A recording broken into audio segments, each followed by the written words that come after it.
Academic Standard Philosophy course.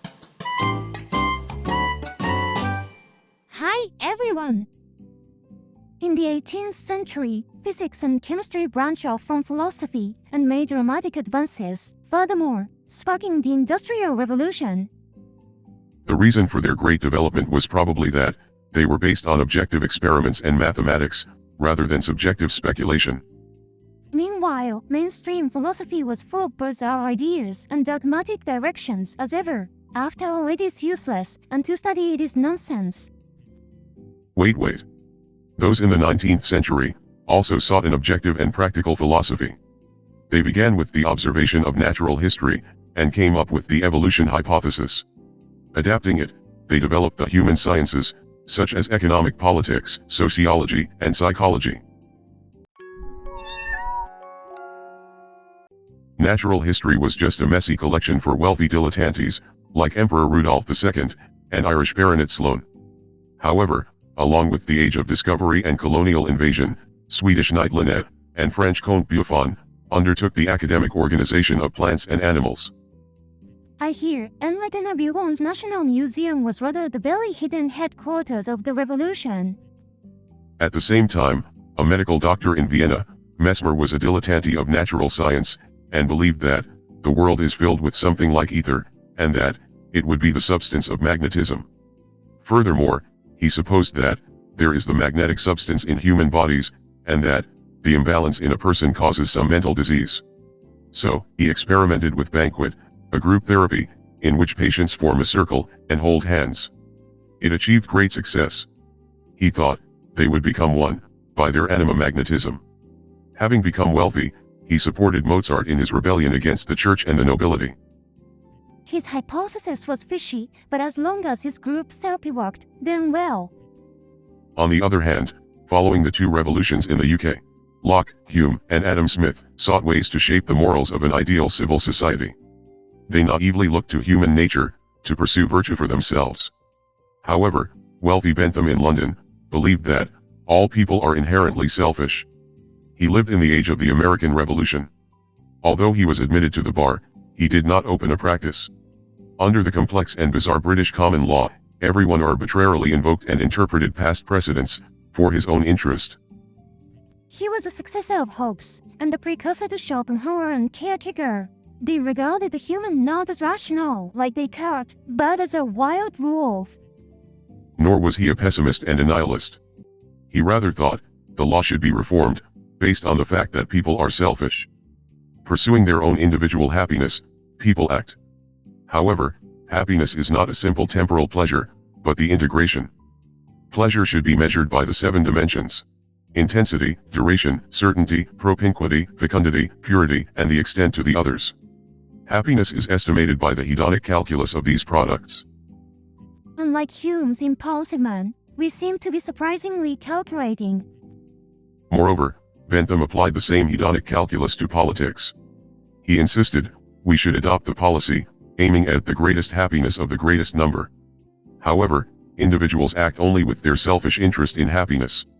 So, politics should readjust pleasure and pain, with reward and punishment, and inform the public of this, as a positive law. He published this idea in the Principles of Morals and Legislation, in 1789. It is similar to the positive law reform of the ancient Chinese legalists, but no way that the stubborn British would accept such a bold reform. Yeah, he was quite ignored. However, the French Revolution took place in the very year. He had been corresponding with Mirabeau, who was advocating for a moderate constitutional monarchy, and was awarded the title of honorary citizen, as an advisor to the new French government. However, Mirabeau died of illness in 1791, and the revolution descended into the Jacobin reign of terror, under Robespierre, who ruled the people only through punishments. Bentham's ideas were never realized. The Jacobins, Napoleon, and the restorative Vienna system would not want a positive law binding even themselves.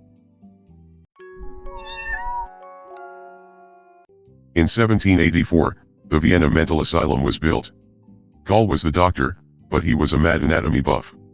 He naively believed that human abilities are proportional to the sizes of the corresponding parts of the brain, and that measuring the shape of the head makes it possible to diagnose the person's personality, insanity, and even the possibility of criminality. Thus, he founded the vulgar phrenology, and gave the lectures at his home, attracting a large audience. However, Austria expelled him, as an atheistic materialist. Is such a cheap theory the beginning of psychology? A French aristocrat, Saint-Simon voluntarily fought in the American Revolutionary War. Although he also supported the French Revolution, he was imprisoned during the Jacobin Reign of Terror, just as an aristocrat. After that, influenced by Adam Smith's The Wealth of Nations, he looked to industrial society to come, at the newly founded École Polytechnique. As well as Adam Smith, he rejected government control, but he was not an anarchist. Instead, he advocated for industrialists and technocrats, to replace parasitic aristocrats and politicians, in leading society. Despite his involvement in foreign wars, Napoleon was actually active in creating new industries, such as weapons, food, and finance. Owen in Manchester rose from the common people, and introduced the mule spinning machine. Furthermore, using a steam engine with 500 workers, he became the most successful hired manager. He worked harder and longer than anyone else. However, he was distressed by the reality that, even children without an education, had to work 16-hour days, and fall ill, one after another. In 1794, as a member of the Manchester Board of Health, he persuaded managers of other factories, that, improving factory hygiene, limiting working hours, and educating child workers, would also increase productivity. Owen sought that way to improve society through private companies, but no one would listen to whatever the young hired manager said. In 1798, Owen became independent, took part in the management of the water-powered spinning mills with 2,000 workers, at New Lanark, built by the ingenious inventor Arkwright in 1786, and started improving it, with rational and humane governance. He believed that, people are made by their environment, and cannot do anything about it on their own, so he placed great importance on education, and founded even the first infant school in the world for child workers. He also set up a shop in his factory, and provided the workers with necessities at no profit. What did he think of the black slaves and the subjugated Indians, who supplied his factories with cotton? A fellow at Cambridge University, Malthus published The Principle of Population. It stated that, the population grows geometrically, but the food only increases arithmetically, which is the cause of poverty. So he called for birth control for the poor, through economic policies. He was appointed as a professor at the College of the East India Company, newly founded on the outskirts of London, to train bureaucrats. At the time, there was a conflict between liberalism and government control in economic policy. Chevalier de Lamarck took over Buffon's National Museum, and developed it, over the turmoil of the revolution. However, Professor Cuvier of the museum, was perplexed by fossils. He founded comparative anatomy, to systematize homologous organs in different species. Professor Lamarck also studied the gaps in Linné's classification, such as invertebrates, and established the field of biology. Thus, he believed in the continuous evolution of living organisms. He hypothesized that, this was due to adapting to the environment, increasing complexity, selecting organ usefulness, and inheriting the acquired traits. This clashes with the traditional idea that God created all kinds of species at once in the providence. The evolution theory was only able to emerge in an era of the revolution. Napoleon was defeated, and Europe returned to the Vienna restoring system. Although Owen at New Lanark was making good profits, and paying enough dividends, greedy shareholders forced his factory to be auctioned off, in an attempt to cut worker benefits and get bigger dividends. Learned of his plight, Bentham and other philanthropists rushed to his aid, formed a new board, and saved his factory. Many people visited his factory, seeing it as an ideal model of industrial management and urban planning. There was the era of the Vienna Restoration on the continent. Saint-Simon published the Enlightened magazine for industry in 1816, but it was a rough time, when people without Christianity and fraternity were only competing for close interests. Although Saint-Simon yet dreamed of a new rational Christianity based on fraternity, but it was irrational, so he was ignored, became poor, and at last had to commit suicide. It was the age that Hugo depicted in Les Miserables, and when Schopenhauer criticized the conflicts among people's selfish wills. Saint-Simon's secretary, the young Comte, published Prospect for Reorganizing Society in 1822.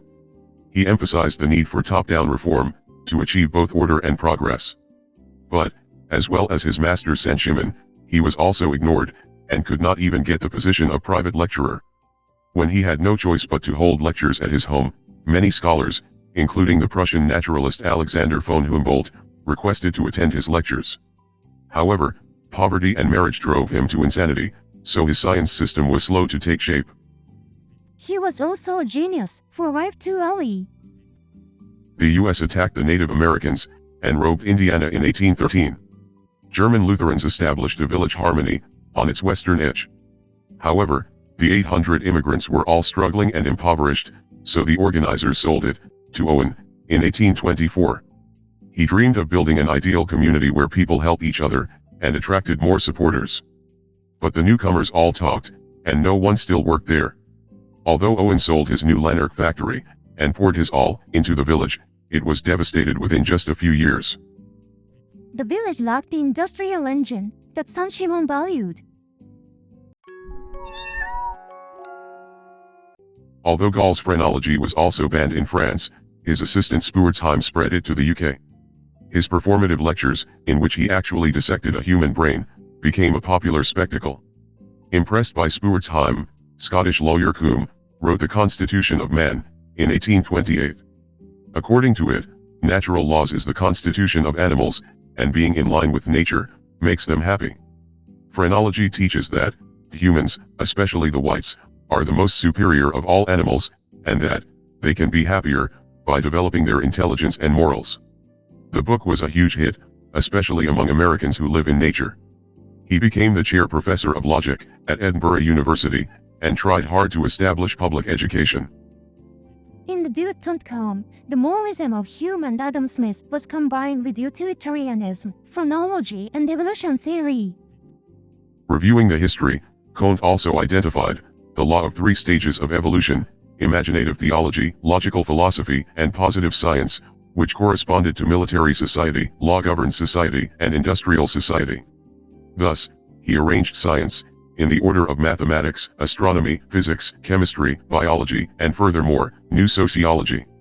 He said, "See to foresee to prevent." Although it was the booming economy, fueled by the stockbroker King Louis Philippe, he wrote about this idea, in the course of positive philosophy, over a period of 12 years, from 1830 to 42, barely living on as a revision teacher and others. Was that a Hegelian spin-off? Anyway, he was the first to study society.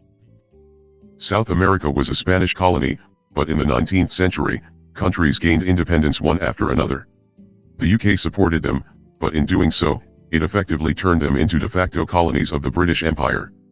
The UK built a survey sailing ship, the Beagle, in 1820, and sent it to explore the area. On its second voyage, the Beagle circumnavigated the globe, from 1831 to 36. Young Darwin was also on board, as the young captain's friend. From the continuous changes in flora and fauna, as the ship moved, he gained insight into the continuity of species. But he didn't publish his evolution theory until much later, right? Yeah, after returning home, he was busy organizing the documents and collection. To make matters worse, he became ill. Finally, starting in 1838, he and other researchers published several books, including a journal of his voyages, a zoology and a geology, on the findings of the Beagle. Among these, fossils were also mentioned. Darwin was highly praised, but he felt knowledge was not yet enough to demonstrate Lamarck's evolution hypothesis empirically, and studied on actively. The hypothesis was too big to demonstrate empirically. La Fontaine was a French ham actor, but his occult interests led him to become a performer of Mesmer's animal magnetism, which brought him great success. He toured Europe, and even tamed a lion at London Zoo, with his art in 1741. Observing La Fontaine's performance, a Scottish surgeon Braid thought that it is not magnetic, but not fake either. La Fontaine also welcomed his scientific investments. At last, Braid succeeded in recreating La Fontaine's art by inducing a concentration of consciousness, and named it hypnosis. They are interesting, but would get a lot of backlash. A son of a scholar, Mill had connections with the Bentham family and Saint-Simon, but he simply had worked as a colonial administrator at the East India Company, and published some essays on economic policies, literature, and philosophy. However, Mill was in fact mentally ill from hard work. His East India Company suffered from ruling Indian nations, and the deficit of imports of Chinese goods. Therefore, it exported Indian opium to China, which caused the Opium War in 1840. The UK won in China, but rebellions broke out one after another in India. Mill also would have learned from Malthus about the need for top-down economic policy at the College of the East India Company. However, the exclusive patent company had already become anachronistic. Proudhon, a son of a Burgundy poor cooper, had no education, but learned himself as a worker at a printing shop. Through proofreading books, he gained the trust of the leading intellectuals, and published What is Property in 1840, insisting on the declaration of war against the bourgeoisie, that property is robbery. And he advocated moderate socio-economic improvement through people's banks, as anarcho-mutualism. Although Proudhon was an anarchist, he was quite different from the violent revolutionary Bakunin. When Mill developed a close friendship with Comte, through correspondence, he wrote System of Logic in 1843, in which, inverting Comte's deduction, he proposed 5 ways of practical induction: agreement, difference, indirect difference, residue, and accompanying variables. With these methods, he aimed to study society scientifically, and improve the morality. He was just passionate about his work of ruling India, but probably in vain. Influenced by Saint-Simon, the ambitious Napoleon III in prison, wrote a one-sheet brochure, The Extinction of Poverty, in 1844. In it, he declared, he would save the poor, by constructing a new collective settlement with education and discipline, and said, make them owners. In addition, to see his dying father, he disguised himself and drastically escaped in 1846. The newspapers sparked the incident with a novel style, and his popularity skyrocketed. He was fishy, but not a bad guy. Mill at the East India Company compiled the Principles of Political Economy in 1848. He analyzed production logically. It begins with nature and labor. However, the ratio of contributions between nature and labor, as well as a tool or capital that someone has invented or invested in, furthermore, in the case of international trade, raises the issue of distributing the results. But Mill thought, these are solved in the principle of supply and demand, like Ricard. However, until equilibrium is reached, socio-economics become unstable. Mill saw that, here the government has a role of temporary redistribution, but it must not interfere with market freedom. Compared to this, Marx's Communist Manifesto seems like a lyric poem. However, Mill was still a defender of political intervention in the economy. Although potatoes were a staple food for the common people, they became infected with fungus and rotted, causing famine. Nevertheless, trade restrictions made things worse. The February Revolution occurred in France in 1848, and subsequently spread throughout Europe. In the UK, Spencer, the editor of The Economist, also insisted on free trade without a national policy, like the East India Company. He published Social Statics, in 1851. There, citing Lamarck's evolution hypothesis, he advocated natural selection through free competition. Spencer was more of a popular writer than a scholar. In France, Napoleon III seized power as emperor, by coup in 1852. He asked Proudhon for his cooperation, but Proudhon rejected. Napoleon III expanded public works projects, including roads and railways. This top-down reform accelerated the French Industrial Revolution. In addition, as he had previously promised, he promoted the construction of a new collective settlement, to make everyone an owner. However, this was not within the country, but rather the invading colonies in Africa, Asia, and Latin America. Thus, he enriched both the bourgeoisie and the commoners. His economic policies were a great success so far. Whereas France adopted top-down, the UK turned to liberalism. It dissolved the East India Company, and incorporated India into the empire in 1858. In addition, following the February Revolution on the continent, it was necessary to consider extending the right to vote to workers and peasants. Mill, who returned to London and became the government's Auditor General, was concerned that Bentham's principle of the greatest happiness for the greatest number would rather lead to the populism of majoritarian tyranny through the democratization. So, He defended the freedom of minorities, On Liberty in 1859. However, he was criticized as an ethical anarchist, who even tolerated piggy-based desires.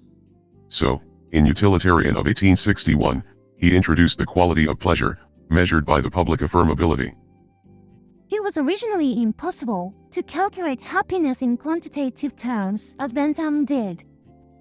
Many naturalists had already paid attention to Lamarck's evolution hypothesis, but Darwin was wary of popular views, such as those of Spencer, who used natural selection as the natural reason for liberal anarchism. So, although he could not demonstrate the trait inheritance yet, he published The Origin of Species in 1859. Getting a hint from Malthus' population theory, Darwin thought that, within environmental limits, competition would arise, and only the fittest would survive. The reaction was cautious. Darwin may not have noticed that, however, which was not only because the hypothesis was related to theology, but also because it was directly connected to significant issues of poverty, colonization, and racism at the time. Yeah, his theory might go on to become the scientific justification for eugenics, invasion segregation, and furthermore genocide. The failure of the March Revolution of 1848 in Germany led to the emergence of the vulgar materialistic science, which denied divine providence and human wills, and promoted anarchism as a scientific truth. Dilettante writer Spencer had also published even Principles of Psychology in 1855, without any empirical study. In it, he tried to clarify the human mind and the evolution scientifically, through the association theory, similar to the stale Hume. In fact, he attempted to explain phrenology and racism with it. Nevertheless, it sold well, and increased his popularity. In short, Spencer meant that those with a different head shape than the whites are all idiots. Common people are easily fooled by so-called science, and racists always get popularity among them. Actually, in the US, black slavery was a big problem. Slavery due to debt or defeat has existed since ancient times. However, black slaves were descendants of the Africans, who were kidnapped or purchased by special traders, as laborers on plantations in the new continent. The whites treated them as livestock, just like cows and horses. However, the American Revolution, the French Revolution, and the European February Revolution, led the common people to sympathize with the oppressed blacks. And the vulgar evolution theory also forced the whites to recognize them not as livestock, but as the same human beings, even if the whites insisted the blacks were at different stages of evolution. It was ironic that the evolution theory for racism conversely denied slavery. Then, some whites still defended slavery as a protection and education for the blacks, who were evolutionarily inferior.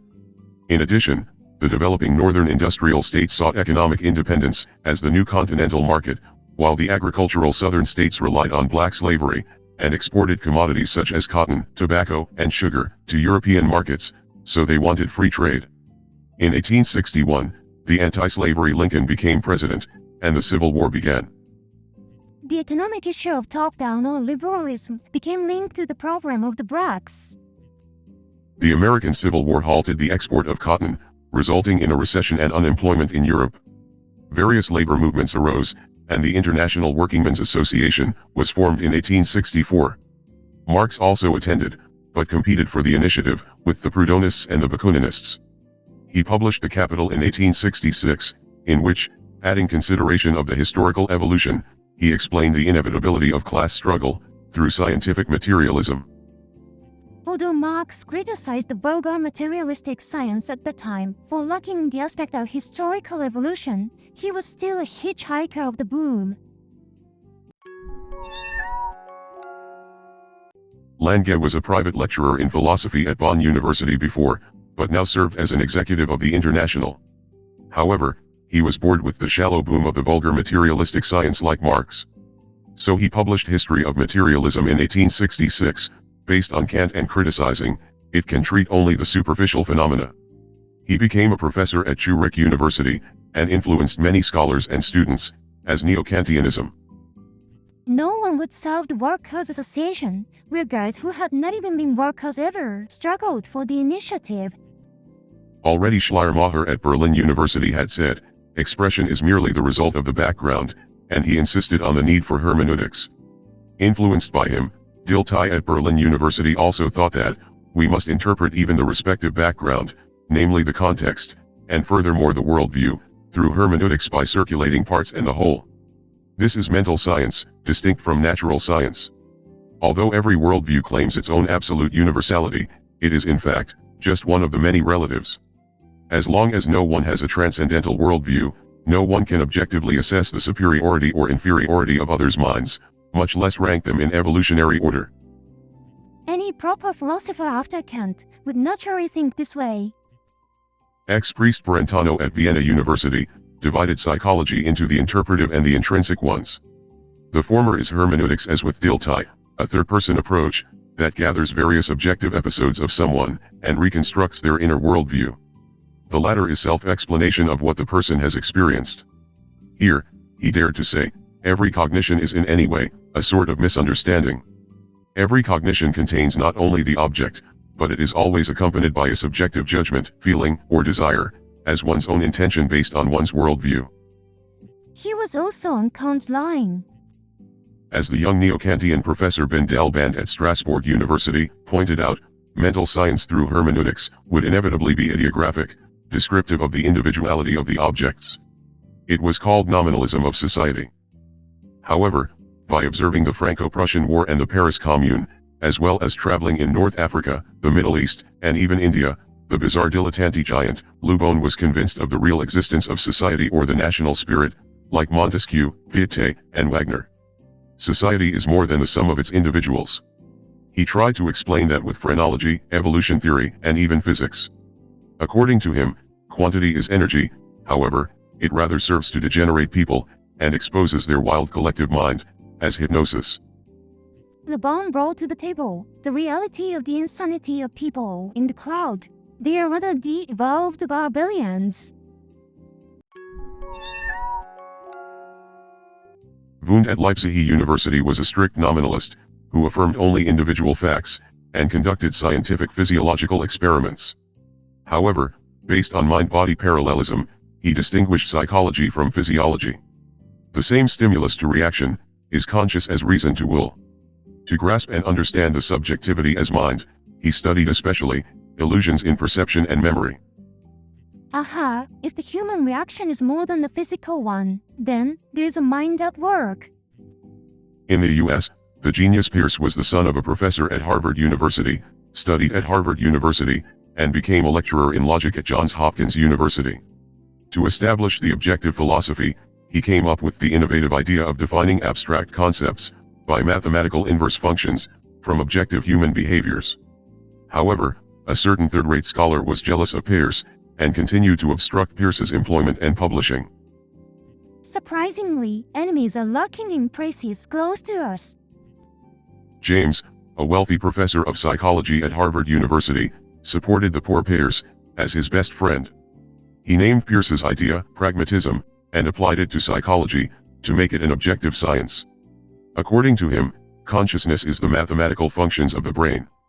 However, even the individual himself does not know how he will react to any given stimulus. Therefore, self-explanation is not the consciousness itself, but in fact, the postscript interpretation of his own reaction. For example, when something makes him cry, he explains that he was sad afterwards. Peirce defined abstract objects by inverse function from objective behavior, while James defined consciousness as functions between objects and reactions like Wundt. Both were logically quite different. Teruaki, a professor of sociology at Bordeaux University, tried to turn Lubon's Realism of Society into a science.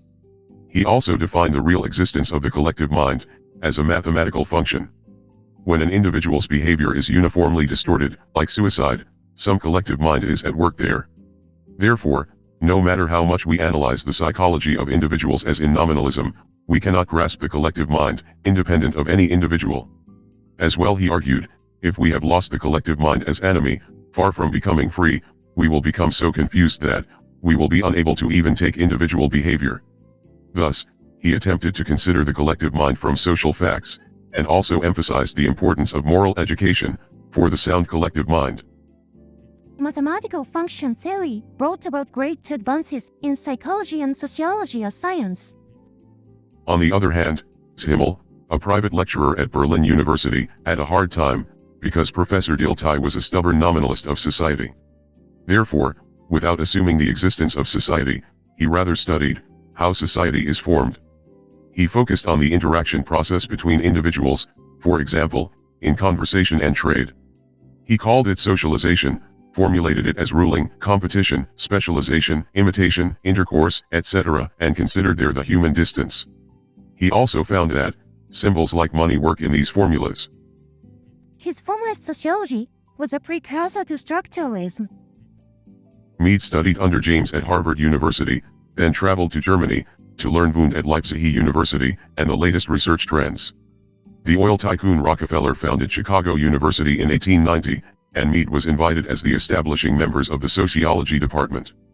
Chicago at that time was experiencing explosive growth, fueled by Appalachian mining hillbillies, and immigrants from Germany during the Depression, who came to work in the new heavy industries along Lake Michigan. So, it was the real testing ground of sociology, for urban formation. Here, Mead refined the simple stimulus reaction model of naive pragmatism, to apply it to sociology, as interactionism. In real human relations, we have to establish a consensus of meaning, by presenting symbols, in advance prior to action. It was the age of the Billy SimCity. Dewey was Mead's friend, and was also invited as a professor of philosophy, from New Chicago University. Influenced by Mead's refined pragmatism, he criticized the simple stimulus reaction model of naive psychology, and instead argued for functionalism. A human has respectively some intention in advance, and in his context, he defines for himself, what the stimulus to react is for him. Therefore, he regarded even knowledge not as the absolute truth, but as just an instrument that a human uses as needed. Based on this thought, he proposed a new school education system, tailored to the stage of child development, and emphasized forming children's self-management skills, for democracy. However, his ideas were not accepted by the Chicago authorities, and he moved to Columbia University, in 1904. His educational ideas were too advanced for the authorities.